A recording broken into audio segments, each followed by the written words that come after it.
Agriculture के ऊपर थोड़ा सा फोकस करते हैं तो आसानी के साथ हम ज्यादा से ज्यादा बिजनेस कर सकते हैं, बड़ा सा बड़ा टारगेट हम हासिल कर सकते हैं। तो साथियों, हरिश्चंद्र जी के 10 एग्रीकल्चर प्रोडक्ट है जिनके बीच में आज केवल हम जो खरीफ के सीजन में इस्तेमाल हम कर सकते हैं और उनका इस्तेमाल कैसे करना है, कब करना है, उससे क्या हमें लाभ मिलेगा, किसानों को क्या लाभ मिलेगा, उसके बारे में हम चर्चा करेंगे। तो देखिए, फसल कोई भी हो, क्योंकि क्या होता है, हम प्रोडक्ट की पूरी जानकारी लेते हैं, हमारे पास प्रोडक्ट की पूरी जानकारी होती है, लेकिन जब हम किसानों के पास जाते हैं तो किसानों की समस्या कुछ अलग होती है। तो हमें उनकी समस्या को पकड़ना है, ना कि प्रोडक्ट के फायदों को पकड़ना है। क्योंकि हम प्रोडक्ट पूरा किसानों को बता देते हैं, लेकिन किसानों की कुछ समस्या अलग होती है तो वो प्रोडक्ट के बारे में ज्यादा नहीं सोचते। तो साथियों, सबसे पहले जरूरी है किसानों तक हमें उनकी समस्या क्या है और उसके ऊपर हल क्या है, इसके बारे में हमें फोकस करना पड़ेगा, इसके बारे में उनके साथ चर्चा करनी पड़ेगी। तो देखिए, फसल कोई भी हो, अगर उत्पाद बढ़ानी है तो जरूरी होती है 3 चीजें। उसमें से सबसे पहली जो चीज है वो सॉइल है, यानी कि जमीन का स्वास्थ्य सुधारना होगा, तभी जाकर किसानों की उत्पाद बढ़ सकती है।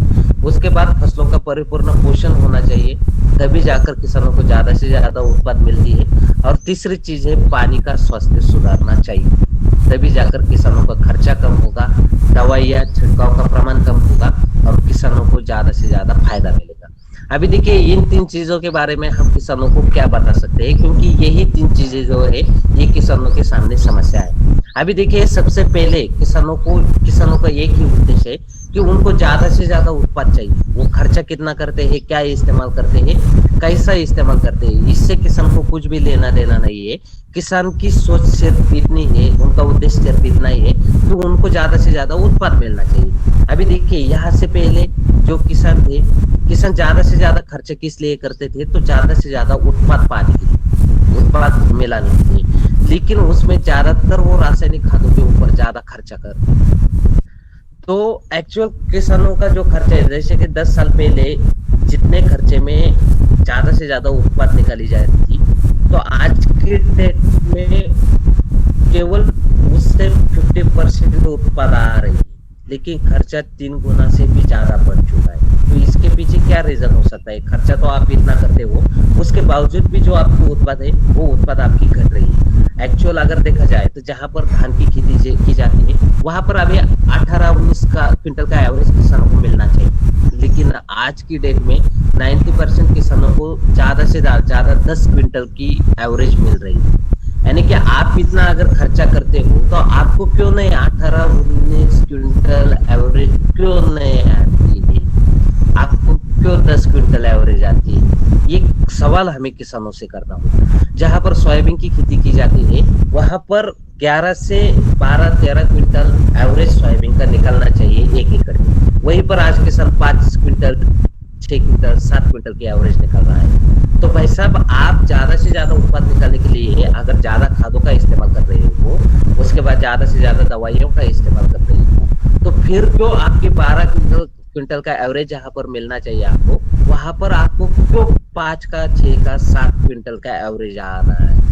तो इसके पीछे का जो रीजन है, आप क्या इस्तेमाल कर रहे हो, कैसे इस्तेमाल कर रहे हो, कितने प्रमाण में इस्तेमाल कर रहे हो, इसके ऊपर ये तय नहीं होता है। आपकी खेती की जो उत्पाद है वो सॉइल हेल्थ, प्लांट हेल्थ और वाटर हेल्थ के ऊपर डिपेंड होता है। तो आपको क्या इस्तेमाल करना है, क्या नहीं, इसका ज्यादा इम्पोर्टेंस नहीं है। आपको जमीन का आरोग्य सुधारना होगा, मतलब कि जमीन की उपजाऊ क्षमता सुधारनी होगी, फसलों का परिपूर्ण पोषण करना होगा, और जो कुछ पानी का स्वास्थ्य है, यानी कि जो पानी आप छिड़काव के लिए इस्तेमाल करते हो उसमें आपको बदलाव करना होगा, तभी जाकर आपका खर्चा कम होगा, तभी जाकर आपकी उत्पाद बढ़ेगी।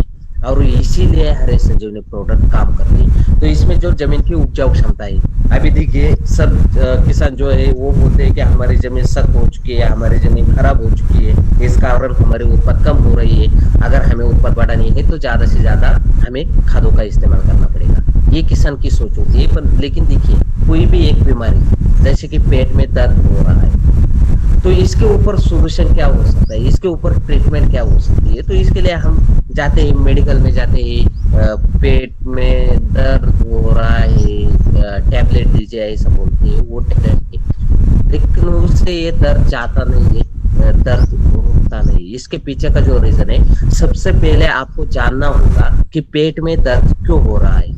शायद आप शादी में गए होंगे, अनप शनप खाया होगा, इस कारण पेट में दर्द हो सकता है।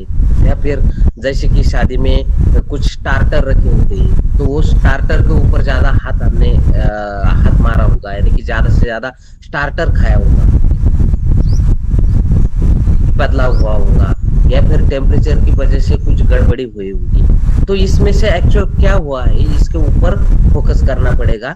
अगर हम किस वजह से पेट में दर्द हो रहा है, ये इसको एनालाइज करते हैं, तो हम एक्चुअल उसके ऊपर ट्रीटमेंट कर सकते हैं। और अभी खेती में यही हो रहा है, उत्पाद क्यों घट रही है, इसके ऊपर कोई भी नहीं फोकस नहीं करता है, इसके ऊपर किसान को कोई बताता नहीं है, किसान भी इसके बारे में सोचता नहीं, और डायरेक्टली वो उत्पाद बढ़ाने के लिए फोकस करते हैं। तो अगर ऐसा किया है तो किसान की उत्पाद नहीं बढ़ेगी। तो उनको यही समझाना है, आपकी उत्पाद एक्चुअल क्यों कम हो रही है, तो आपकी खराब जमीन, मतलब कि आपकी सख्त जमीन। आप देखिए सख्त जमीन क्यों हुई है, क्योंकि जमीनों का ऑर्गेनिक मैन्योर कम हो चुका है। पिछले कुछ 10-15 साल से अगर देखा जाए, तो किसानों ने जो गोबर की खाद, कंपोस्ट की खाद जमीन में देते हैं, उसका प्रमाण कम कर दिया है, और केवल ज्यादा से ज्यादा रासायनिक खादों का इस्तेमाल किया है। इस कारण क्या हुआ, जमीन का ऑर्गेनिक मैन्योर कम हुआ, और जमीन में जो भी खादें किसान देते हैं वो जमीन में घुसती नहीं, क्योंकि ऑर्गेनिक मैन्योर कम है। तो अघुलनशील तत्वों का प्रमाण जमीन में बढ़ता जाता है, अघुलनशील खादों का प्रमाण जमीन में बढ़ता जाता है, तो जमीन चौकअप हो जाती है। और किसान को लगता है कि मैंने ज्यादा से ज्यादा खाद जमीन में दी है, लेकिन किसान को ये नहीं पता है कि हमारी जमीन सख्त है, मतलब हमारी जमीन में खादें अघुलनशील स्वरूप में जमी है। तो जब तक ये खादें जमीन से फसलों को अवेलेबल नहीं होगी, तब तक उनकी उत्पादन नहीं बढ़ेगी। तो यही होता है, किसान जमीन में खादें देता है, जमीन चौकअप है, तो जमीन से खादें फसलों का अवेलेबल नहीं होती है, और किसानों की उत्पादन घट जाती है। तो इसके ऊपर अगर कोई सोल्यूशन है, तो आपको जमीन को भुरभुरा बनाना पड़ेगा। आपकी जमीन में जो कुछ अघुलनशील तत्व है, अन्न तत्व है, खादें है, उनको घोलकर आपकी फसलों का अवेलेबल करके देना होगा, तभी जाकर आपकी उत्पादन बढ़ेगी। तो इसीलिए हरी संजीवनी प्रक्रिया नंबर 1 और सॉइल स्पेशल काम कर रहे हैं, जो कि जमीन में जो कुछ अघुलनशील खादें हैं उनको घोलकर पौधों का अवेलेबल करके देगा। तो उससे क्या होगा, जमीन भुरभुरी बन जाएगी, जमीन में सूक्ष्म जड़ों का, जो फसलों का पौधों का सूक्ष्म जड़ें होती है, इनकी वृद्धि हो जाएगी, इनका विकास हो जाएगा। जो कुछ खादें जमीन में होती है वो घोलकर पौधों का अवेलेबल हो जाएगी, तो पौधों की जर्मिनेशन में, टेलरिंग में, ग्रोथ में उनको बदलाव दिखेगा, और उनकी उत्पादन बढ़ाने के लिए जमीन की उपजाऊ क्षमता बढ़ जाएगी। उसके बाद दूसरी चीज है प्लांट हेल्थ, यानी कि पौधों का स्वास्थ्य। देखिए फसल अलग अलग अवस्थाओं से गुजरती है, जैसे कि वृद्धि की अवस्था, ज्यादा से ज्यादा टेलरिंग निकलनी चाहिए, ज्यादा से ज्यादा शाखाएं निकलनी चाहिए, पत्तों का आकार बढ़ना चाहिए, संतुलित वृद्धि होनी चाहिए, तभी जाकर उसे ज्यादा से ज्यादा फूल निकलेंगे। तो फ्लावरिंग स्टेज में ज्यादा से ज्यादा फूल निकलने चाहिए, फूलों की ड्रॉपिंग कम होनी चाहिए, फूलों का रूपांतरण फलों में, फलियों में, दानों में होना चाहिए। और उसके बाद दानों की अवस्था में, यानी कि जैसे कि धान की बाली अगर होती है, तो नीचे से लेकर ऊपर तक बालियां पूरी क्षमता से भरनी चाहिए, यानी कि उसमें ज्यादा से ज्यादा दानों की संख्या बढ़नी चाहिए, दानों का नीचे से लेकर ऊपर तक संतुलित तरीके से आकार बढ़ना चाहिए, तभी जाकर उनको ज्यादा से ज्यादा वजन मिलेगा, तभी जाकर उनको ज्यादा से ज्यादा उत्पादन। और जब ये हम परिपूर्ण पोषण करेंगे, तो ये सब चीजें होती है, तो किसान की ऑटोमेटिकली 30 to 50% तक उत्पाद बढ़ जाती है, क्योंकि कुछ चमत्कार नहीं होता है, उसमें यही होता है कि फसलों का परिपूर्ण पोषण हरी संजीवनी स्टेज नंबर 2, 3, 4 करता है, फ्रूट स्पेशल करता है। उसके बाद उसके ऊपर अलग अलग बीमारियां आती है, जैसे कि धान की फसल है। अभी देखिए मैं धान का नाम इस बारे इसलिए ले रहा हूँ, क्योंकि खरीफ सीजन में ज्यादातर भारत देश में सबसे बड़ी अगर कोई फसल होती है तो वो धान की फसल होती है। तो ऐसे बाकी भी फसलें, सोयाबीन है, कपास है, उसके बाद अपनी वेजिटेबल्स की फसलें है, तो हर किसी में यही चीज होती है। जैसे कि धान की फसल है, सबसे ज्यादा प्रॉब्लम सकिंग पेस्ट यानी कि एफिड्स का होता है, तो लोग इसके ऊपर फफूंदनाशक का छिड़काव करते रहते हैं, क्योंकि जब ये एफिड्स यानी कि जो सकिंग पेस्ट होती है, ब्राउन थ्रिप्स होता है, ये धान का बहुत नुकसान कर देता है। शुरू के अवस्था में पौधे हरे भरे होते हैं, लेकिन जब इसका अटैक होता है तो जले जले से पौधे बच जाते हैं, पत्ते जलने लगते हैं, पत्ते सूखने लगते हैं और किसानों को लगता है कि ये फफूंद की बीमारी है। उसके ऊपर फफूंद की करता है, लेकिन एक्चुअल ऐसा होता नहीं है। धान में अगर सबसे ज्यादा नुकसान करती है तो ये रस चूस सकती है। तो इसीलिए फसलों में हमें रैपिड का इस्तेमाल करना बहुत ही जरूरी है। उसके बाद अलग अलग फफूंद की बीमारियां आती है, उसके लिए डिफेंड का इस्तेमाल करना जरूरी होता है, क्योंकि डिफेंड फफूंद आने से पहले भी काम करता है, फफूंद आने के बाद भी काम करता है। और तीसरी सबसे जरूरी चीज जो है वो पानी का स्वास्थ्य। अभी देखिए, पानी के स्वास्थ्य के बारे में किसानों को कोई भी नहीं बताता है। तो अब देखिए, जैसे कि 4-5 साल पहले जो किसान धान की खेती में केवल 1 या 2 कीटनाशकों के छिड़काव करता था, तो उस समय उनको ये जो तना छेदक है इसका प्रॉब्लम नहीं दिखाई देता था, यानी कि तना छेदक का इतना ज्यादा प्रॉब्लम नहीं आता। लेकिन अगर पिछले 3-4 सालों से देखा जाए तो किसान इसी तना छेदक बीमारी के लिए 4 से 5 छिड़काव कर रहा है। उसके बावजूद भी उनकी जो उत्पाद है वो लगभग 15 to 20% उत्पाद ये तना छेदक लेकर जा रही। तो आप तो तना छेदक के लिए आप भी ज्यादा से ज्यादा दवाइयों का इस्तेमाल कर रहे हो, ज्यादा से ज्यादा छिड़काव कर रहे हो, इसके बावजूद भी आपका इतना नुकसान क्यों ये तना छेदक कर रहा है? तो इसके बारे में सोचना होगा। अब देखिए, अगर किसान को हम पूछ सकते हैं, भाई साहब आप जब 2 छिड़काव करते थे उस टाइम तना छेदक पूरी तरह से जाता था, लेकिन आज आप 4-5 बार छिड़काव कर रहे हो, उसके बाद भी ये तना छेदक आपकी फसल की 15 से 20% अगर उत्पाद खराब करता है, नुकसान कर देता है, तो आप किस लिए छिड़काव कर रहे हैं? इसके बारे में उनको भी सोचना जरूरी। तो देखिए, इसके पीछे किसान क्या बोलते हैं, अभी तना छेदक के ऊपर कीटनाशक काम नहीं कर रहे हैं, तना छेदक की प्रतिकार क्षमता बढ़ चुकी है, दवाइयों का पावर कम हो चुका है। ये चीजें किसानों को बताई जाती है, ये चीजें किसान मानते हैं, लेकिन एक्चुअल कोई दवाइयों का प्रमाण कम नहीं हुआ है, कोई कीटकों का प्रतिकार क्षमता नहीं बढ़ी है।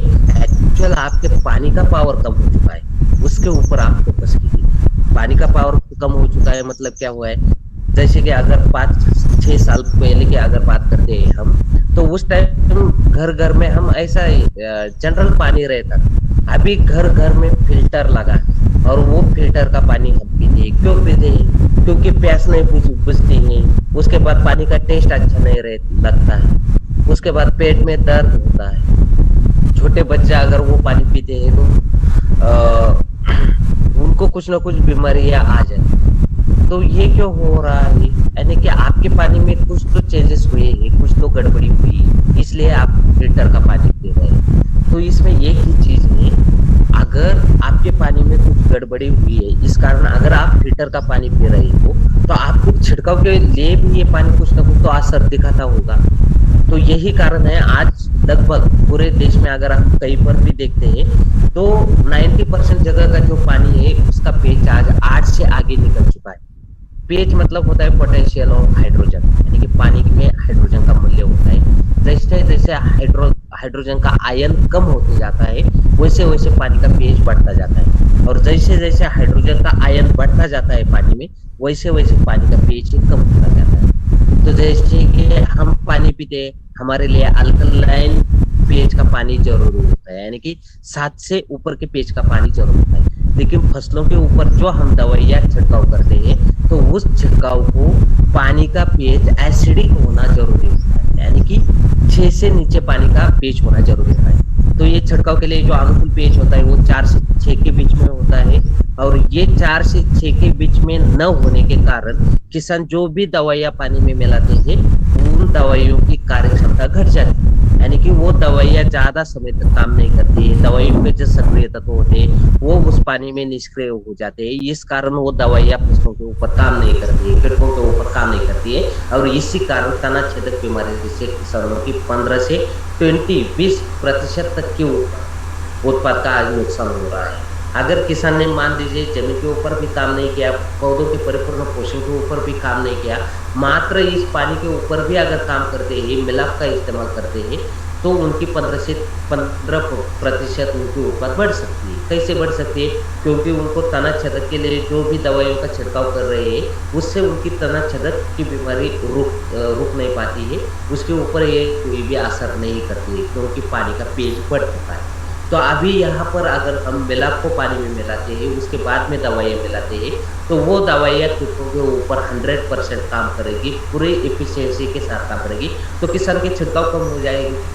किसान को दवाइयाँ भी कम लगेगी और दवाइयों का खर्चा भी कम होगा। इसके साथ-साथ कीटक अगर एक्चुअल दवाई उसके ऊपर काम करेगी, तो कीटक वो रुक जाएगी, कीटक मर जाएँगे। अगर कीटक मर जाते हैं, तो आपका जो 20% तक नुकसान होता है उन कीटों की वजह से, तो वो कम हो जाएगा। 50% तक आपको वहीं पर ग्रोथ मिलेगी उत्पाद में, वहीं पर आपकी उत्पाद बढ़ जाएगी।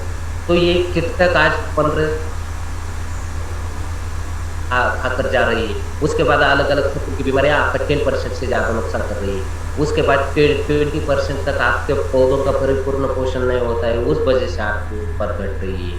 आज 20% ज़मीन उपजाऊ ना होने के कारण वो आप पर घट रही है। तो ये सारे कारण हैं किसान की उत्पाद कम होने के। तो किसान को मार्केट से क्या इस्तेमाल करना है, ये ज़रूरी नहीं है। पहले इन 3 चीज़ों के ऊपर ध्यान देना होगा, तभी जाकर उनकी उत्पाद बढ़ेगी और इसीलिए हम हरी सब्ज़ी ट्रीटमेंट किसानों को देते हैं। तो इसमें सबसे पहले जैसे कि धान की फसल है, सोयाबीन है, कपास है, कपास मतलब नरमा की फसल है, उसके बाद वेजिटेबल्स की फसल है, जो कि खरीफ सीज़न में बहुत ज़्यादा पैमाने पर होती है। तो इसमें हमें हरी संजीवनी का इस्तेमाल करना है।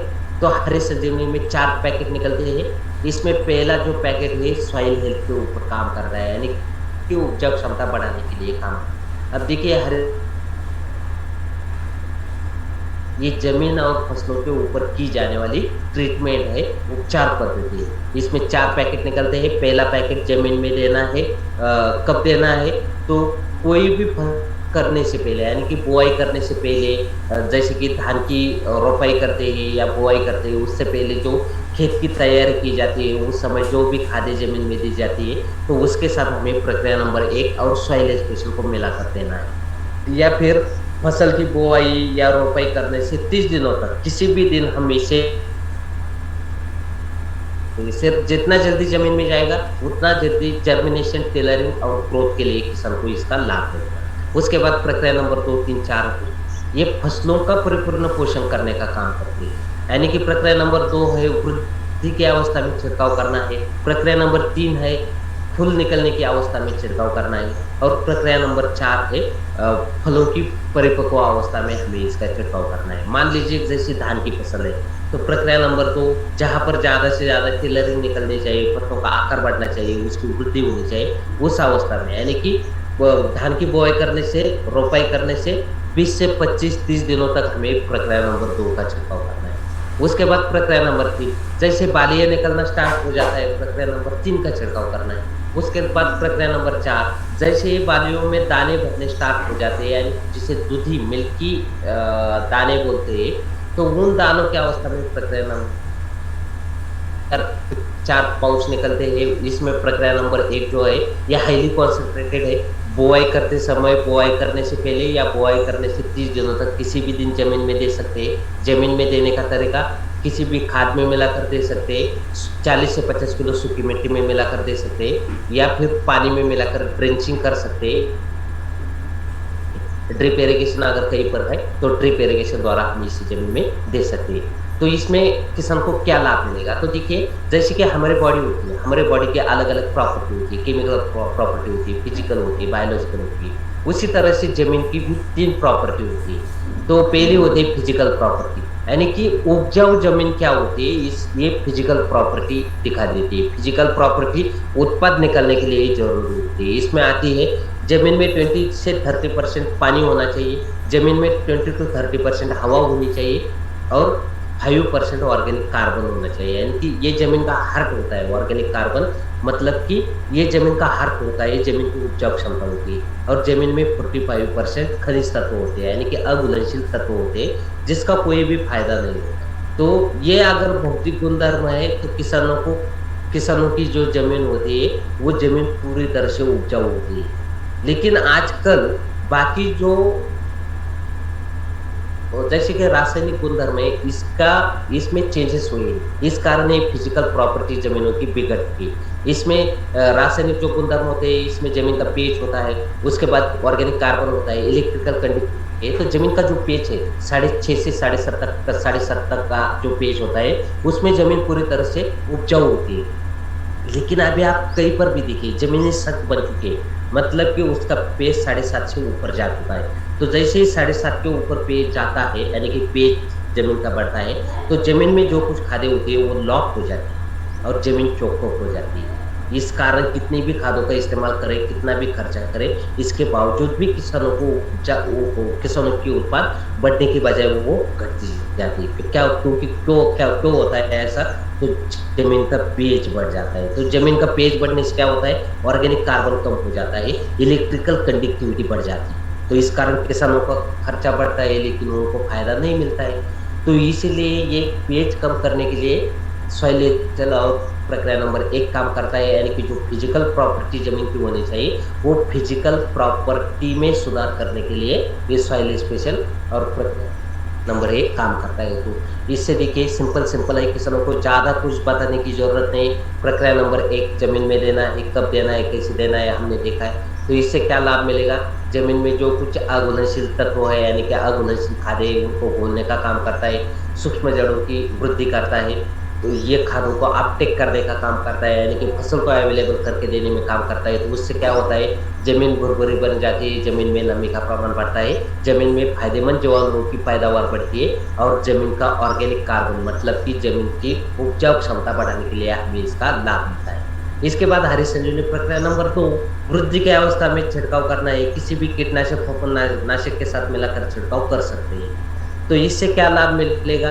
पौधों की संतुलित वृद्धि होती है, मतलब कि ज़्यादा से ज़्यादा टेलरिंग निकलती है, ज़्यादा से ज़्यादा शाखाएँ निकलती है, पत्तों का आकार बढ़ता है, संतुलित वृद्धि होती है पौधों की और पौधों की गर्भधारण क्षमता बढ़ाने का ये काम करता है। उसके बाद हरी संजीवनी प्रक्रिया नंबर 3 है, फूल निकलने की अवस्था में इसका छिड़काव करना है। कोई भी कीटनाशक फफूंदनाशक के साथ मिलाकर छिड़काव कर सकते हैं। तो इससे क्या लाभ मिलता है? पौधों को संतुलित अन्न तत्व मिलते हैं, तो पौधों की शाखाएँ बढ़ती है, साथ-साथ ज़्यादा से ज़्यादा फूलों का निर्माण होता है। जैसे कि धान की फसल है, ज़्यादा से ज़्यादा बालियाँ निकलती है, बालियों में फ्लावरिंग आ जाती है। उसके बाद इस अवस्था में जो भी विशेष अन्न तत्व ज़रूरी होते हैं, वो अन्न तत्व पौधों को अवेलेबल करके देने में प्रक्रिया नंबर 3 का लाभ मिलता है।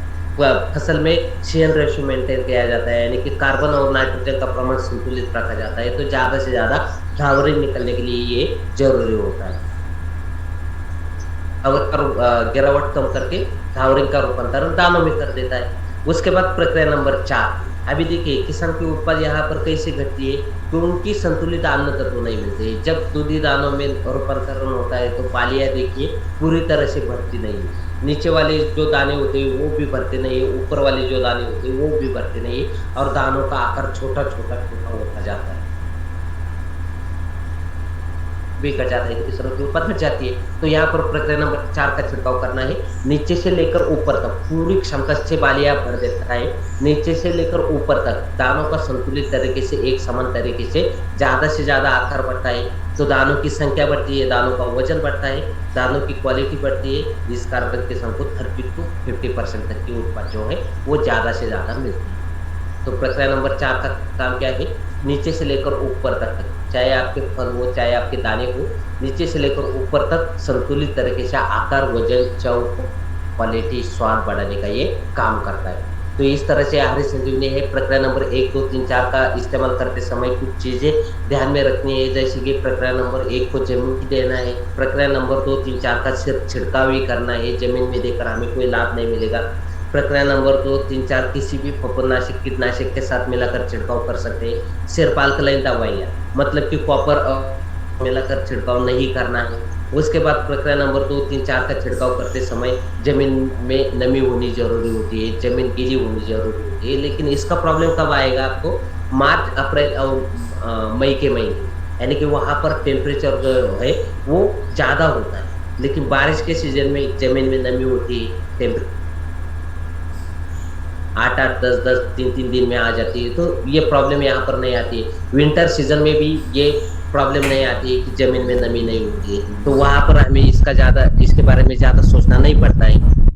मार्च अप्रैल मई के महीने में इसके बारे में हमें सोचना है। उसके बाद प्रक्रिया नंबर 2 3 का छिड़काव सुबह 11 बजे से पहले या शाम को 5 बजे के बाद करना है। लेकिन कब, जब आपका टेम्परेचर 30 डिग्री सेल्सियस है, 25 से ज्यादा टेम्परेचर होता है, तो उस समय इसकी आवश्यकता है। बारिश के सीजन में तो सुबह 9 साढ़े 9 बजे तक पत्तों के ऊपर पानी रहता है।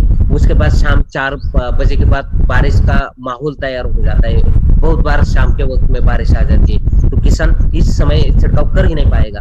तो इसमें आप दिन में कभी भी छिड़काव कर सकते हैं बारिश के सीजन में। विंटर सीजन में भी ज्यादा यानी कि 25 डिग्री से अंदर का टेम्परेचर अगर होता है तो हम दिन में कभी भी छिड़काव कर सकते हैं। तो ये इस तरह से ये बातें हमें ध्यान में रखनी है। उसके बाद फ्रूट स्पेशल, अब देखिए फ्रूट स्पेशल स्पेशली ये फलों की बागवानी के लिए है। अभी बहुत सारे फलों की बागवानी भी, जैसे कि आम है, लीची है, उसके बाद अंगूर है, ऐसे बहुत सारे फलों की बागवानी भी इस सीजन में है। लेकिन इसके ऊपर आज हम ज्यादा चर्चा नहीं करेंगे। जहां पर फलों की बागवानी है वहां पर हमें 5 छिड़काव करने हैं। पहला छिड़काव पत्तों की अवस्था में, दूसरा छिड़काव फूलों की अवस्था में, तीसरा छिड़काव जैसे ही फूलों का रूपांतरण फूलों में होने लगता है तो फ्रूट सेटिंग अवस्था में, तीसरा छिड़काव 2 ग्राम के अनुपात से, उसके बाद चौथा और पांचवा छिड़काव फलों की विकास अवस्था में, यानी कि हर 25 दिन में एक बार। इस तरह से ये फलों की बागवानी करना है। लेकिन आज हमें इसका जो महत्व है वो ये है कि पिछले 2 सालों से अगर देखा जाए, जैसे कि महाराष्ट्र है, यहाँ पर जो भी सीजनल फसलें है इसमें सबसे ज्यादा फ्रूट स्पेशल का इस्तेमाल लोगों ने किया। क्योंकि अगर देखिए हम हरी संजीवनी का इस्तेमाल कब कर रहे हैं, अगर पहले 30 दिनों के अंदर ही इस्तेमाल करते हैं, यानी कि फसल की रोपाई या बुआई करने से 30 दिनों तक अगर हम किसानों को जाकर मिलते हैं तो हम वहां पर इस्तेमाल करते हैं। लेकिन अगर 30 दिनों के बाद हम किसानों के पास जाते हैं तो हम वहां पर हरी संजीवनी नहीं देते, तो हमें बहुत बार खाली हाथ रिटर्न आना पड़ता है। तो ऐसा नहीं करना है। अगर 1 महीने से ऊपर की फसल है तो वहां पर आप सॉइल स्पेशल, फ्रूट स्पेशल किसी भी अवस्था में दे सकते हैं। तो फ्रूट स्पेशल आप कोई भी फसल हो, आप जिस अवस्था में किसान के पास जाओगे उस अवस्था में आप उसको, चाहे उसकी फ्लावरिंग की अवस्था हो, चाहे उनकी दानों की अवस्था हो, आप ये फ्रूट स्पेशल जहां पर हरी संजीवनी नहीं देते हो वहां पर ये दे सकते हैं। जो कि जैसे कि नरमा की फसल है, लंबे समय की फसल होती है, वेजिटेबल की टमाटर है, बैंगन है, मिर्च है, उसके बाद भिंडी है, उसके बाद करेला, लौकी, तो ये लॉन्ग टर्म की फसल होती है, बार बार फुलाते हैं, बार बार फुलाते हैं। तो इसमें अगर हम हरी संजीवनी का भी इस्तेमाल करते हैं तो प्रक्रिया नंबर 4 के बाद हर 15 दिन में एक बार हम फ्रूट स्पेशल का छिड़काव वहां पर कर सकते हैं। ये फ्रूट स्पेशल के रिजल्ट है, क्योंकि बहुत सारी जगह पर, जैसे कि महाराष्ट्र है, महाराष्ट्र में बहुत ही कुछ ऐसे केले की बागान करने वाले किसान है जो कि ऐसे उनको लगता है कि वो सबसे ज्यादा उत्पादन करते हैं। तो ऐसे जो महाराष्ट्र में किसान है वो ज्यादा से ज्यादा 35 से 40 केजी का एक बंच केले का निकालते हैं। लेकिन वहीं पर ये उड़ीसा का फार्मर है, किसान है, जिन्होंने soil special, fruit special, defend rapid मेला, स्प्रे मैक्स का इस्तेमाल केले की बागान में किया है। तो इन्होंने एक एक जो बंच है वो 83 केजी का एक एक बंच इनको मिला है। यानी कि जो महाराष्ट्र का जो सबसे ऊपरी लेवल का जो किसान है, सबसे अच्छा जो किसान है, उससे दुगना बंच इन्होंने लिया। तो ये ताकत है सॉइल स्पेशल, फ्रूट स्पेशल की। ये सॉइल स्पेशल है तो ये इसका इस्तेमाल जमीन में करना है। हरी संजीवनी प्रक्रिया नंबर 1 का जैसे करते हैं उसी तरह से करना है। हरी संजीवनी जहाँ पर देते हैं वहां पर हरी संजीवनी प्रक्रिया नंबर 1 के साथ दे सकते हैं, बाद में भी दे सकते हैं। जहाँ पर हरी संजीवनी का इस्तेमाल नहीं किया वहां पर भी सॉइल स्पेशल का हम किसी भी अवस्था में इस्तेमाल कर सकते हैं। फलों की बागवानी में पत्तों की अवस्था में एक बार और फलों की अवस्था में एक बार, ऐसे 2 बार इसका इस्तेमाल जमीन में करना है। तो बहुत बार ऐसा लगता है ये भी जमीन में देना है, प्रक्रिया नंबर 1 जैसे देते हैं उसी तरह से जमीन में देना है, तो दोनों एक ही है, ऐसे लोगों को लगता है। लेकिन देखिए इसके ऊपर आपको एक पंचलाइन मिलेगा, न्यूट्रिएंट्स इफिशिएंसी एनहेंसर, यानी कि जो अन्न तत्व है उनकी इफिशिएंसी, उनकी कार्यक्षमता बढ़ाने का काम यह सॉइल स्पेशल करता है। ये इसके अलग बात है।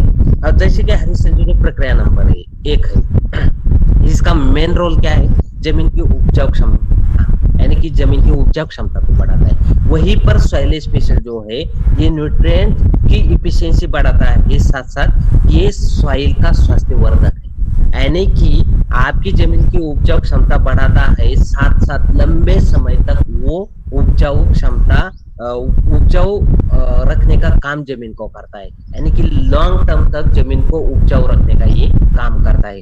तो आपकी जमीन कितनी भी खराब हो, उसकी उपजाऊ क्षमता बढ़ाने का काम, उसमें से फसल की उत्पादन बढ़ाने का काम ये सॉइल स्पेशल करता है। तो इसको हम हरी संजीवनी प्रक्रिया नंबर 1 के साथ मिलाकर दे सकते हैं किसी भी खाद में, या फिर 40 से 50 किलो सूखी मिट्टी में, या फिर ड्रिप इरिगेशन द्वारा। अगर फलों की बागवानी है तो वहां पर प्रति पौधे के लिए 10 से 20 ग्राम इसको जमीन में देना है, तो ड्रिप द्वारा दे सकते हैं, ड्रिंचिंग द्वारा दे सकते हैं, या फिर खादों में मिलाकर दे सकते हैं। फलों की बागवानी में 2 एप्लीकेशन है, पहला एप्लीकेशन पत्तों की अवस्था में, दूसरा एप्लीकेशन फलों की अवस्था में। और सीजनल जो खेती होती है जहाँ पर हम सॉइल स्पेशल हरी संजीवनी के साथ भी इस्तेमाल कर सकते हैं, या फिर हरी संजीवनी के इस्तेमाल नहीं किया वहां पर भी इस्तेमाल कर सकते हो। तो फसल को ये सीजन में एक बार हमें सीजनल खेती में इसका इस्तेमाल करना है। इसका काम है जो भी खादें जमीन में दी जाती है उनको चालना देने का काम करता है, उनकी कार्य क्षमता बढ़ाता है। उसके बाद फायदेमंद जो जीवाणु होते हैं उनका भोजन तैयार करने का काम करता है। जमीन से न मिलने वाले जो अन्न तत्व होते हैं उसको अवेलेबल करके देने में ये काम करता है। उसके बाद जो असंतुलित अन्न तत्वों वाली जो जमीन है उसमें से संतुलित अन्न तत्व देने का काम ये सॉइल स्पेशल करता है। जैसे कि चुनखड़ युक्त जमीन होती है जहाँ पर फसल की ग्रोथ नहीं होती है, फसल को कितना भी खर्चा करे फसल पीली रहती है, फसल की ज्यादा उत्पादन नहीं होती है, ऐसी जमीनों में असंतुलित अन्न तत्व होते हैं। यानी कि ये जमीनें अन्न तत्व पकड़ के रखती है, अन्न तत्व फसलों को असंतुलित तरीके से देती है। तो ऐसी जगह पर भी अगर सॉइल स्पेशल का इस्तेमाल किया जाए तो ये अन्न तत्वों को अवेलेबल करके देने का काम करता है, यानी कि संतुलित अन्न तत्व पौधों को फसलों को अवेलेबल करके देने का काम करता है। इस कारण हमें जमीन की उपजाऊ क्षमता में भी बदलाव दिखाई देता है, और पौधों की ग्रोथ है, पत्तों का आकार है, फ्लावरिंग है, दानों का आकार है, दानों का वजन है, इसमें हमें बढ़ोतरी मिलती है। तो सॉइल स्पेशल 2 वे सिस्टम से काम करता है, जमीन में भी काम करता है, साथ साथ पौधे के ऊपर भी ये काम करता है, लेकिन इस्तेमाल सिर्फ जमीन में करना है। बहुत सारी जगह जैसे कि बिहार जैसा स्टेट होता है वहां पर किसान बोलते हैं कि भाई साहब ये हरी संजीवनी आपका प्रकरण नंबर 2, 3, 4 हम छिड़काव नहीं कर पाएंगे क्योंकि हम छिड़काव करते नहीं है। असल में कोई भी किसान आज की डेट में ऐसा नहीं है कि वो धान में छिड़काव नहीं कर रहे, क्योंकि उसके ऊपर सबसे ज्यादा कीटों की बीमारी आ रही है, तो किसानों को छिड़काव करना ही पड़ता है। लेकिन क्या आपकी क्या कहना है किसान को, अगर किसान कहता है कि हम छिड़काव नहीं करते, तो ऐसे में हमें, अगर किसान बोलता है कि हम छिड़काव नहीं करते हैं, तो उस समय हम हरी संजीवनी के बजाय किसानों को सॉइल स्पेशल जमीन में देना है। अगर धान की खेती में सॉइल स्पेशल का भी जमीन में इस्तेमाल किया जाता है तो वो दानों की अवस्था तक सॉइल स्पेशल उसमें काम करता है और उनकी पैदावार बढ़ाकर देने के लिए वो काम करता है। इस तरह से सॉइल स्पेशल है। उसके बाद स्प्रे में 5 इसका इस्तेमाल तो कंपलसरी करना है, क्योंकि ये किसानों की मजबूरी मतलब क्या है कि किसान, अभी देखिए बारिश के सीजन में तो किसान हर एक छिड़काव में स्टिकर का इस्तेमाल करते हैं, तो ये स्प्रे में से 85 भी एक स्टिकर है, अच्छी क्वालिटी का स्टिकर है। तो मार्केट से आप जो स्टिकर ला रहे हो उससे कम कीमत में आपको ये स्प्रे में 85 अवेलेबल हो रहा है। तो ये स्टिकर के लिए काम करता है, लेकिन साथ साथ किसान अगर इसका इस्तेमाल करते हैं तो मार्केट के जो जनरल सामान्य स्टिकर है उससे भी कम कीमत में ये बहुत ही फायदे देने वाला स्टिकर उनको मिल जाता है। तो ये जो स्प्रे में 85 है, 85% इसमें एक्टिव इंग्रेडिएंट है। ये स्प्रेडिंग, स्टिकिंग और पेनिट्रेट, ये 3 महत्वपूर्ण काम ये करेगा। मतलब स्प्रेडर मतलब क्या, जो भी दवा का छिड़काव किया जाता है तो दवाइयां पत्तों के ऊपर संतुलित तरीके से, समान तरीके से धीरे धीरे फैलाने के लिए ये काम करता है। उसके बाद पेनिट्रेशन स्टिकर मतलब कि पत्तों को चारों तरफ से दवाइयां ये चिपकाने का काम करता है। उसके बाद पेनिट्रेशन मतलब कि पत्तों के अंदर तक दवाइयां लेकर जाता है, पत्तों के अंदर तक दवाइयों का छिड़काव लेकर जाता है, तो इससे वो दवाइयां पत्तों के अंदर ज्यादा दिन रहती है, तो किसानों को वो उन दवाइयों के रिजल्ट लंबे समय तक मिलते हैं। तो ये महत्वपूर्ण फायदे किसानों को मिलते हैं। उसके बाद ड्रिप कंट्रोल एजेंट, यानी कि हवा के साथ ज्यादा छिड़काव बेकर नहीं जाता है और छिड़काव कॉन्सेंट्रेशन के साथ होता है, तो इसलिए पानी का प्रमाण कम लगता है, दवाइयां कम लगती है, खर्चा कम हो जाता है। उसके बाद ये एक संगतता एजेंट है, मतलब कि कोई कीटनाशक, फफूंदनाशक, उत्पाद बढ़ाने वाली दवाइयां, किसी भी कोई भी खरपतवार नाशक, किसी भी दवाइयों के साथ मिलाकर हम छिड़काव कर सकते हैं। तो जो भी सीजनल खेती होती है वहां पर 1 लीटर के लिए आधा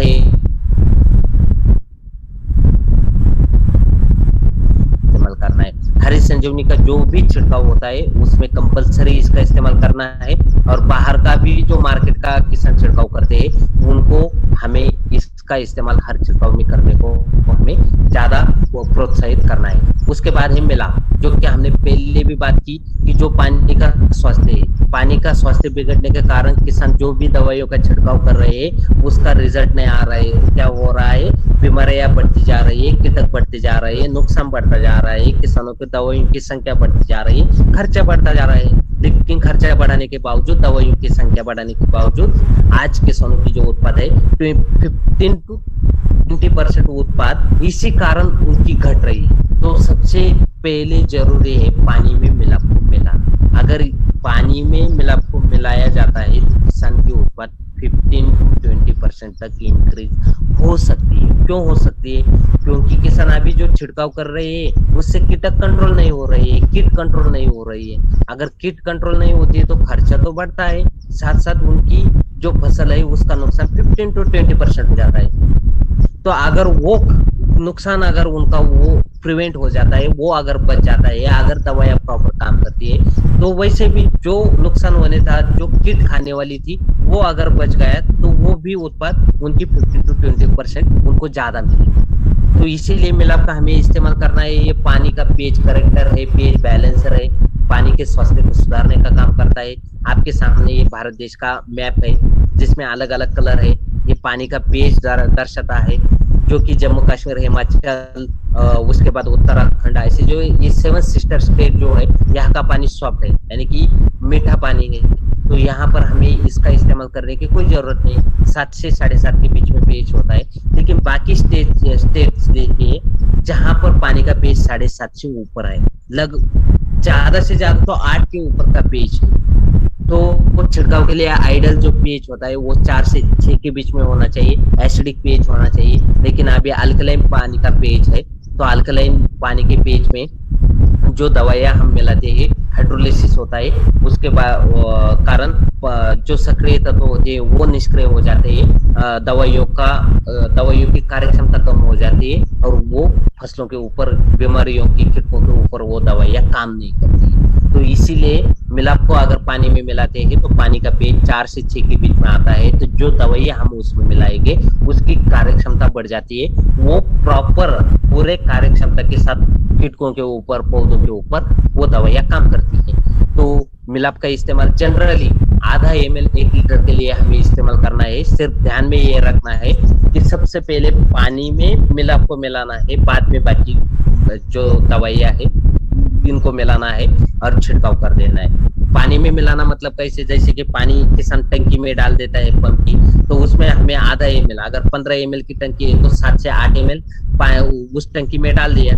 उसके बाद उस पानी को हिलाया, बाद में तुरंत बाकी दवाइयां भी डाल देनी है, उनको घोलना है और बस छिड़काव कर देना है। इसमें बाकी कुछ भी दिक्कत नहीं है। तो इस तरह से मिलाप है। उसके बाद देखिए ये अलग अलग जो फफूंद की बीमारियां है, इसके लिए डिफेंड का इस्तेमाल करना है। तो डिफेंड हम प्रक्रिया नंबर 2, 3, 4 के साथ प्रिवेंटिवली इस्तेमाल कर सकते हैं। ये फफूंद रोधक है, फफूंद को आने से रोकता है, फफूंद को बढ़ने से रोकता है। यह अंतर प्रवाही फफूंद रोधक है और बेसिपेटल एक्रोपेटल मुक्त संचार फसलों में करता है। मतलब कि पत्तों के ऊपर अगर हम छिड़काव करते हैं तो जड़ों तक जाता है, जमीन में देते हैं तो ये पत्तों तक आता है। Phytophthora, early blight, late blight, downy, powder mildew, ऐसी जो भी फफूंद की बीमारियां है इनको रोकने का काम करता है और इनको बढ़ने नहीं देता है। तो इसके लिए हम प्रिवेंटिव या क्यूरेटिव दोनों स्थिति में इसका छिड़काव कर सकते हैं। 2 ग्राम 1 लीटर पानी में लेना है छिड़काव के लिए। अगर जमीन में देना है तो 500 ग्राम 1 एकड़ के लिए हम जमीन में इसका इस्तेमाल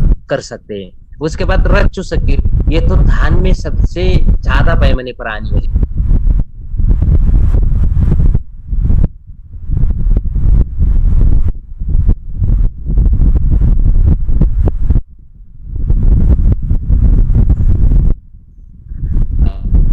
धान में अगर सबसे ज्यादा नुकसान किसी का हो रहा है तो ये रस चूसक कीटकों की वजह से हो रहा है। तो इसमें हम रैपिड का इस्तेमाल कर सकते हैं। रैपिड रस चूसक कीटकों से हमारी फसल का संरक्षण करता है। रस चूसक कीटकों को आने से पहले भी काम करता है, आने के बाद भी ये काम करता है। तो प्रक्रिया नंबर 2 के साथ, 3 के साथ हम प्रिवेंटिवली इसका इस्तेमाल कर सकते हैं। तो 2 ml 1 लीटर पानी में मिलाकर इसको हमें छिड़काव करना है। ये जो रज चूसक कीट है, इससे हमारी फसलों का संरक्षण करने का काम करता है। तो साथियों, अभी ये 21 और 22 को लास्ट कॉमन बैच है, बाकी 11-12 जून तक पूरे ग्रुप वाइज बैचेस खुद है। तो साथियों, हमें इसके बारे में भी थोड़ा सोचना होगा, क्योंकि बहुत सारे हमें मिरेकल मॉर्निंग का सेशन क्यों अभी इतने दिनों से, इतने महीनों से क्यों चल रहा है, क्योंकि अगर आपको वृद्धि करनी है, अगर आपको ग्रोथ करनी है, तो आपको सीखना पड़ेगा। तो इसी के लिए ये ट्रेनिंग अभी नासिक में चल रही है। तो इसके बारे में भी थोड़ा ध्यान देना चाहिए। अगर हम एग्रीकल्चर में बड़ा अगर काम करना है, तो हमें इसके लिए प्रॉपर एजुकेशन लेना होगा। तो उसी हिसाब से फिलहाल अभी तो लास्ट वाली बैच अभी 21 और 22 मई को है, लेकिन आगे अगर हम सोचते हैं आज हर दिन सुबह अगर 1000 लोग आ रहे हैं, तो ये 50-100 लोग नासिक में स्पेशली एक कोई बैच लेकर आना इतना कुछ मुश्किल काम नहीं है। तो इसके बारे में भी हम भविष्य में सोच सकते हैं। ये जो हरी संजीवनी का प्रोडक्ट है, प्योरली ऑर्गेनिक प्रोडक्ट है। और आज मैंने थोड़ा सा ज्यादा समय इसलिए लिया क्योंकि अभी खरीफ का सीजन स्टार्ट हो रहा है, और उसमें थोड़ा सा अगर प्रैक्टिकल जानकारी मिल जाती है किसानों को, किस तरह से हम कन्विंस कर सकते हैं, अगर ये इसके ऊपर अगर हम फोकस करेंगे, तो हमें ज्यादा प्रोडक्ट के ऊपर फोकस करने की जरूरत नहीं पड़ेगी, और हम 100% किसानों को हम पॉजिटिव कर सकते हैं, 100% उनको हम रिजल्ट दे सकते हैं। तो सर, बहुत बहुत धन्यवाद, आपने आज इतना सारा वक्त हमें दिया, मुझे दिया, इसलिए मैं आपका बहुत बहुत आभारी हूँ। धन्यवाद सभी को फिर एक बार। जय हरसियाम, जय हरसियाम। बहुत बढ़िया सर, शानदार था, शानदार, बहुत बेहतरीन, एक्सेलेंट एक्सेलेंट, बहुत इंफॉर्मेटिव, सुपर सर। धन्यवाद मैडम, आपका बहुत बहुत धन्यवाद नितिन जी। आपने इतना सुबह उठ करके हम लोगों के लिए समय निकाला। साथियों, आज का ये मॉर्निंग सेशन हम यहीं पे एंड करेंगे, लेकिन उससे पहले एक बार फिर से आपको याद दिलाना चाहेंगे 1000 पीवी पर डे। अगर हम इस बिजनेस में सफलता हमें चाहिए, कामयाबी चाहिए, तो रिजल्ट ओरिएंटेड वर्क करना होगा। अगर हम रिजल्ट ही नहीं निकाल पा रहे हैं, तो फिर कहीं ना कहीं हमें रीचेक करने की जरूरत है, हमारी एफिशिएंसी को रीचेक करने की जरूरत है, हमारी डेडिकेशन को रीचेक करने की जरूरत है। अगर हम 1000 बिजनेस वॉल्यूम पर डे नहीं निकाल रहे हैं, दैट मीन्स आरसीएम नहीं कर रहे हैं, आरसीएम में टाइम पास कर रहे हैं। तो 1000 बीवी पर डे आज आपको 1000 बीवी करना है, हरी संजीवनी से करना है, आप न्यूट्रिशन से करना है, ज्वाइनिंग से करना है, सेलिंग करके करना है। खरीफ फसल का टाइम है, बहुत बढ़िया मौका है, पहुंच जाइए हरी संजीवनी लेके घर घर। तो 1000 पर डे, 1000 बीवी पर डे, 1000 बीवी पर डे। तो आज का सेशन हम यही एंड करते हैं। बहुत बहुत आभार, बहुत बहुत सभी का धन्यवाद। कल सुबह फिर मिलेंगे हम लोग। तब तक सभी को